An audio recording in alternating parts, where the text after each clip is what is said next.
آپ جو ہے فرما رہے ہیں کہ سارا علم جو ہے قرآن کا وہ یاسین میں ہے، اور سورہ یاسین کا علم جو ہے سورہ فاتحہ میں ہے، اور سورہ فاتحہ کا علم جو ہے بسم اللہ کی با میں ہے، اور بسم اللہ کی با کا جو نقطہ ہے وہ حضرت مولا علی آپ فرماتے ہیں کہ وہ میں ہوں۔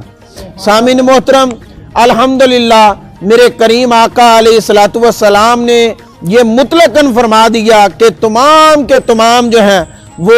قرآن کے محتاج ہیں، جو علم آپ چاہیں گے وہ قرآن سے لے سکتے ہیں۔ یہ آپ کی طاقت ہے، آپ کی ذہانت ہے کہ جس انداز سے آپ جو علم آپ چاہیں گے وہ قرآن سے آپ کو ملے گا۔ یہ وہ کتاب ہے جس کے بارے رب تعالیٰ فرما رہا ہے ذالک الکتاب لا ریب فیہ، اس میں کوئی شک و شبہات کی بات نہیں۔ یہ بڑی فضیلتوں والی، بڑی عظمتوں والی، بڑی رفتوں والی، بڑی بلندیوں والی یہ کتاب ہے، اتنی اعزاز کی بات ہے۔ اللہ اکبر۔ بات یاد آئی کہ حضرت داؤد علیہ السلام اگر زبور پڑھیں تو اللہ اکبر، درخت جو ہے ان کی شاخیں جھک جائیں، دریا جو ہے وہ چل رہا ہے وہ تھم جائے، پرندے جو ہیں اڑ رہے ہیں تو وہ رک جائیں، اپنی پرواز جو ہے وہ روک دیں۔ اللہ اکبر، یہ زبور کا اعزاز ہے۔ حضرت داؤد علیہ السلام جب پڑھیں تو عرض کی آقا جی یہ تو زبور پڑھیں تو یہ حالات ہوتے تھے، اگر قرآن پڑھا جائے تو کیا حالات ہیں؟ تو وہ حدیث مبارکہ غلام جو ہے وہ میرے کریم آقا کی بارگاہ میں، حضرت اسید بن حضیر میرے آقا کی بارگاہ میں، آقا جی میں رات کو قرآن کی تلاوت کر رہا تھا، میرا بیٹا جو ہے وہ پنگوڑے میں صحن میں آرام کر رہا تھا، میں کمرے میں بیٹھا تھا قرآن کی تلاوت کر رہا تھا، تو آقا جی میں نے عجیب منظر دیکھا، میں قرآن کی تلاوت کو شروع کرتا تھا، قرآن کو پڑھنا شروع کرتا تھا، تو آقا جی میں نے یہ آواز کو سنا جیسے باہر جو میرا گھوڑا بندھا ہوا تھا وہ بلبلانا شروع کر دیتا تھا، وہ بولنا شروع کر دیتا تھا۔ آقا جی یہ میں قرآن کی تلاوت کو روکتا تھا تو وہ اس کی آواز رک جاتی تھی، پھر میں قرآن کی تلاوت کو پڑھنا شروع کرتا، وہ پھر بولنا شروع کر دیتا۔ آقا میں نے 2-3 مرتبہ یہ منظر دیکھا، یہ حالت دیکھی، یہ آواز سنی، تو میرے کریم آقا علیہ الصلوۃ والسلام کی بارگاہ میں عرض کر رہا ہے، غلام یہ معاملہ پیش کر رہا ہے، تو آقا جی میں نے پھر کیا کیا، قرآن کو بند کیا، بند کر کے محفوظ جگہ پہ رکھا، باہر آیا، باہر دیکھا کہ اللہ اکبر میرا بیٹا جو ہے وہ پنگوڑے میں آرام کر رہا ہے، پاس گھوڑا بھی بندھا ہوا ہے، اور نورانی جو ہے وہ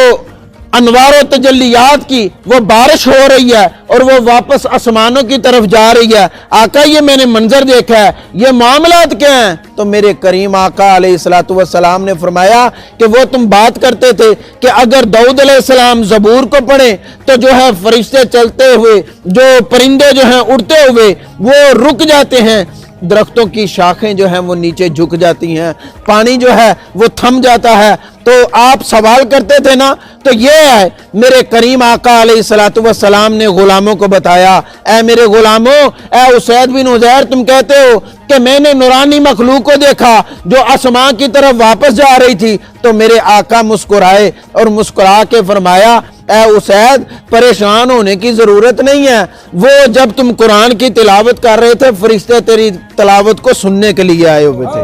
اور جب تو نے تلاوت روکتے تھے تو وہ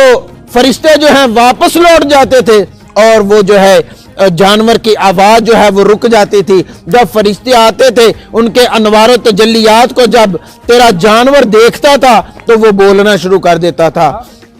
سامعین محترم، میرے کریم آقا علیہ الصلوۃ والسلام نے اس انداز سے اپنے غلاموں کو درس دیا کہ اے لوگو، اے میرے غلاموں، اے صحابہ اکرام، یہ وہ کتاب ہے جس کو اللہ تعالیٰ نے بڑی عظمتوں اور شانوں سے نوازا ہے۔ اللہ اکبر۔ حضرت عمر رضی اللہ تعالیٰ عنہ، دیکھیں نا قرآن کی کیسی فضیلت ہے، یہ آپ یا میں جو ہے وہ اس کی شان بلند نہیں کر رہے، اس کا اظہار نہیں کر رہے، اپنی زبان کو اس کے بارے میں حرکت نہیں دے رہے۔ تیرے اور میرے کریم آقا جس نبی کا ہم نے کلمہ پڑھا، جو بے کسوں کا کس ہے، بے سہاروں کا سہارا ہے، جو یتیموں کا والی ہے، غریبوں کا حامی ہے، اس لجپال نبی کی بارگاہ میں یہ جو ہے جب سوالات ہوتے ہیں، یہ مناظر پیش کیے جاتے ہیں، تو میرے کریم آقا بڑے آسان انداز سے غلاموں کو جو ہے وہ ذکر کرتے ہیں کہ اے غلاموں، اللہ تعالی رب العزت نے مجھے جو کتاب عطا کی ہے وہ عام کتاب نہیں، وہ ذالکل کتاب لا ریب فیہ کی شان رکھنے والی ہے۔ اللہ اکبر۔ حضرت عمر فاروق رضی اللہ تعالیٰ عنہ آپ تورات کو پڑھ رہے ہیں، تورات کے اوراق جو ہیں وہ پرت رہے ہیں، وہ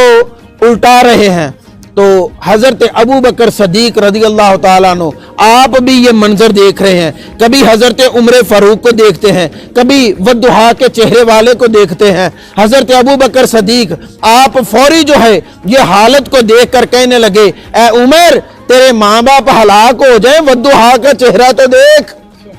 جب یہ بات کی تو حضرت عمر فاروق رضی اللہ تعالیٰ عنہ فوری طور پہ آقا کی طرف دیکھا تو آقا کا چہرہ جلال میں تھا۔ معمول تھا جب کوئی بات اچھی لگتی تو میرے والضحیٰ کے کریم آقا کے چہرے پر جو ہے رونق آ جاتی، مسکراہٹ آ جاتی، اور رخسار جو ہیں وہ اس انداز سے جو ہیں چمکنے لگتے۔ ام المومنین حضرت عائشہ صدیقہ رضی اللہ تعالی عنہا آپ فرماتی ہیں کہ میرے کریم آقا کے رخسار پہ جب پسینہ مبارک آتا تو ایسے لگتا تھا جیسے ریشم پہ موتی جڑ رہے ہوں۔ اللہ اکبر۔ وہ والضحیٰ کا چہرہ جو ہے میرے کریم آقا علیہ السلام کے غلام جو ہیں وہ دونوں منظر دیکھ رہے ہیں، اور حضرت ابو بکر صدیق وہ منظر کو دیکھتے ہوئے حضرت عمر فاروق کو یہ درس دے رہے ہیں، اے عمر دیکھ تیرے ماں باپ ہلاک ہو جائیں، والضحیٰ کا چہرہ تو دیکھ، تو تورات کو پڑھے جا رہا ہے۔ جب اس کو روکا، والضحیٰ کا چہرہ دیکھا، چہرہ جلال میں تھا۔ اللہ اکبر۔ حاجی صاحب میرے کریم آقا علیہ السلام کو ایسی کتاب سے نوازا گیا، ایسی لا ریب کتاب عطا کی گئی کہ حضرت عمر فاروق تورات کو پڑھتے ہیں تو میرے کریم آقا جلال میں آ جاتے ہیں۔ اللہ اکبر۔ حضرت عمر فاروق زکی برادرز کی فخریہ